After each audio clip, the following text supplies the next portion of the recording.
Time to play? No, but say, it's a beautiful day to eat some hay while I lay and pray. There it is. Oh, that was great.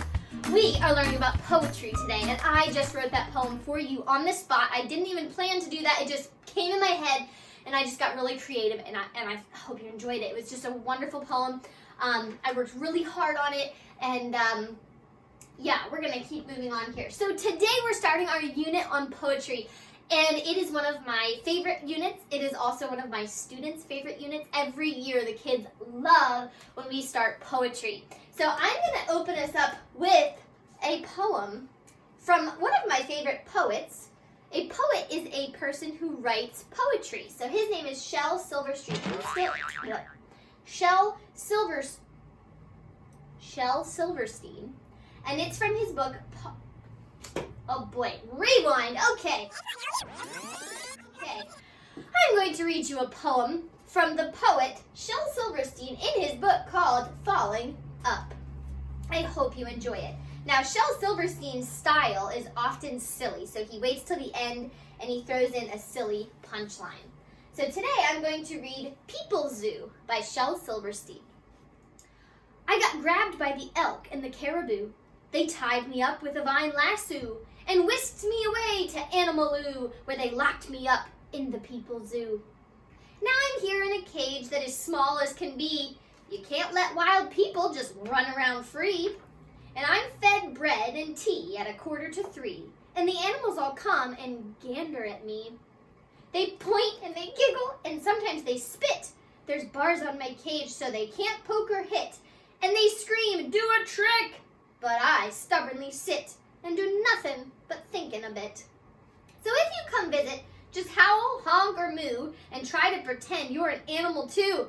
'Cause if you're a person, they'll throw you into Cage 2 of the zoo, here in Animaloo. I love that poem. So it's switching around the roles of people and animals, and the animals put the people in the zoo. So that is one of the poems by Shel Silverstein that I wanted to share with you. And today we're going to talk a little bit about what is poetry. So many people, they think of poetry as short writings.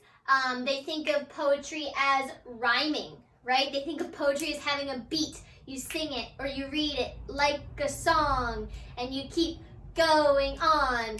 And I don't know, you get the point. So they think it has a rhythm and a beat.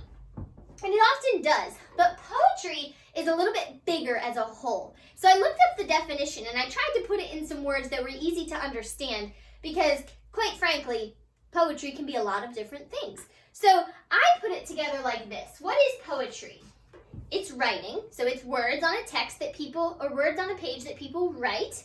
And it's writing that uses rhythm and style to express ideas or feelings.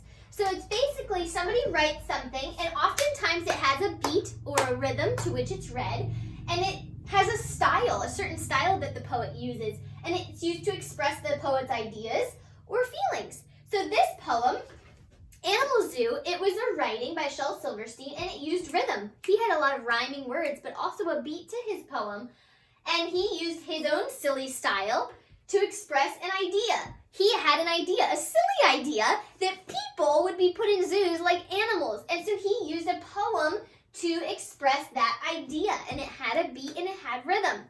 Boys and girls, there are so many types of poems, and each week from here on out, we're going to learn a new type of poem, and you guys are going to also get to write that kind of poem in your work this week. So I'm so excited to read them.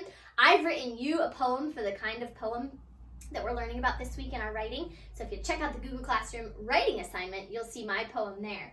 But for this week, I would like your reading to be focused on poetry. So in Epic, I've put together a collection of books that I found that are awesome. And they have so many different kinds of poems that are in there. So if you want to learn what kinds of poems are out there, check out the Epic collection. It's also part of your assignment this week to read some books out of that collection.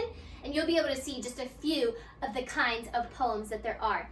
This week, we are going to focus on this kind of poem. It's called an acrostic poem. So in your writing, that's the kind of poem you're going to be talking about. So acrostic poems go up and down, and sometimes they have rhyme, sometimes they don't. So this week, I want you to realize that poems can be written in two different ways. Some rhyme, and some are called free verse, which means they don't rhyme. Now, verse, we often think of like a Bible verse, but a verse is also another word for a line in a poem.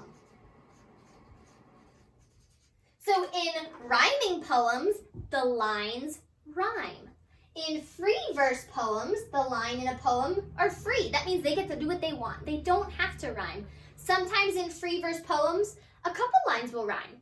Sometimes they don't rhyme at all, and that's okay. Poetry does not have to rhyme. People always think poems rhyme. They don't. So if you're not good at coming up with rhyming words, that doesn't mean you can't write a poem. In fact, the poem I wrote this week for your acrostic poem to you, my students, in your writing assignment doesn't rhyme at all.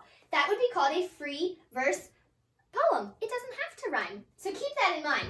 Now, some of my favorite poems to read and write do rhyme, but that's an option. So rhyming, remember, rhyming words end with the same sound. So let's think of a word like ball.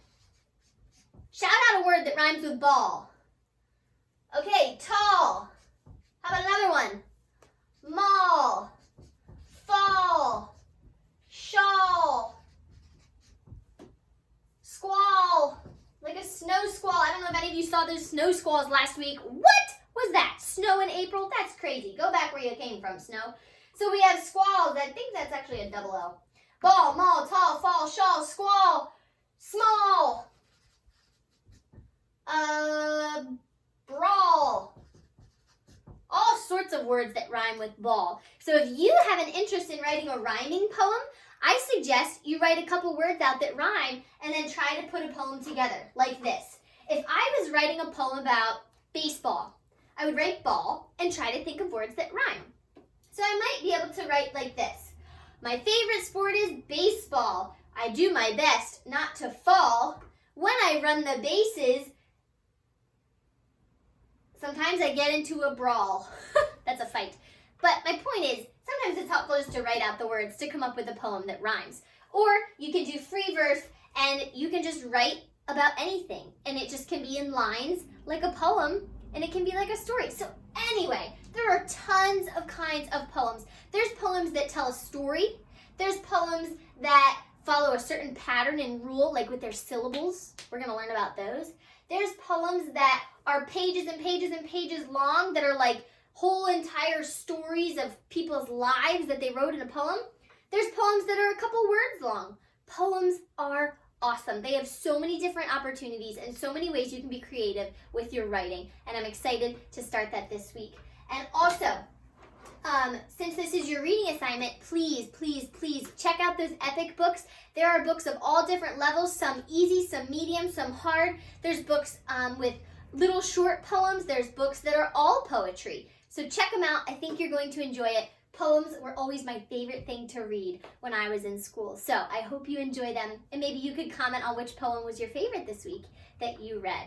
Okay, I'm going to read a couple more poems for you today before I say goodbye. So let's start with another one from Shel Silverstein.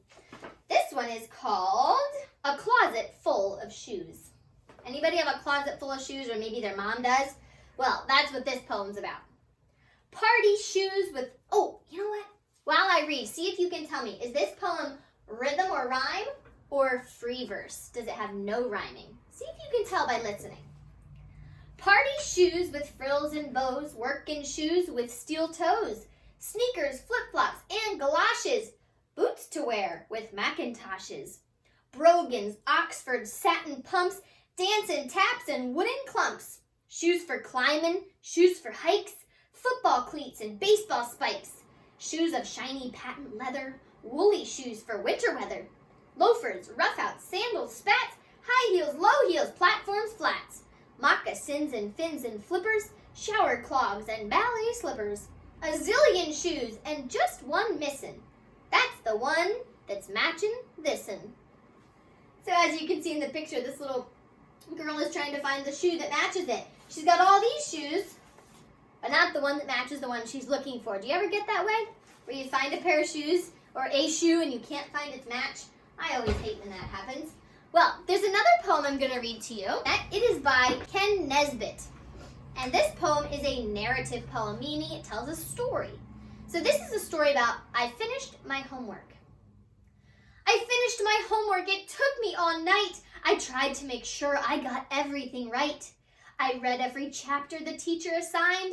My eyes grew so bleary, I nearly went blind.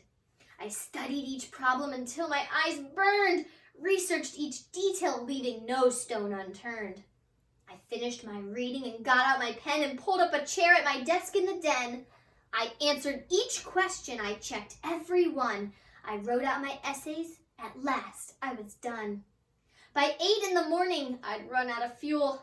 I packed up my backpack and headed to school. I handed the teacher my homework and then I noticed, embarrassed, I used the wrong pen. The teacher looked puzzled. I felt my heart sink. I'd used my trick pen with invisible ink. Oh no, could you imagine? All that hard work and it was invisible ink. Oh boy, oh boy. Boys and girls, have fun this week with poetry. It can be so much fun. Enjoy it, read them out loud, listen to them, read them to your family, read them to your siblings. Have fun with the poems this week. Also, give it a try in your writing this week. You have some acrostic poems that you're going to be writing, but if you want to give another kind of poem a try, go for it. You can do that. That's an option. But remember, each week we're going to study a new type of poem, so you'll get a chance to write all sorts of poems. Whatever poems you do write, especially your acrostic poem, make sure you glue them in your journal so you have them to keep forever. All right, boys and girls, have a great week. Happy reading. Bye-bye. Oh, you want to hear a poem? Okay. All right. I'll give you one of my best. Here we go. Goodbye for now. Oh, I hear a cow. Moo, it says. Bye-bye for now.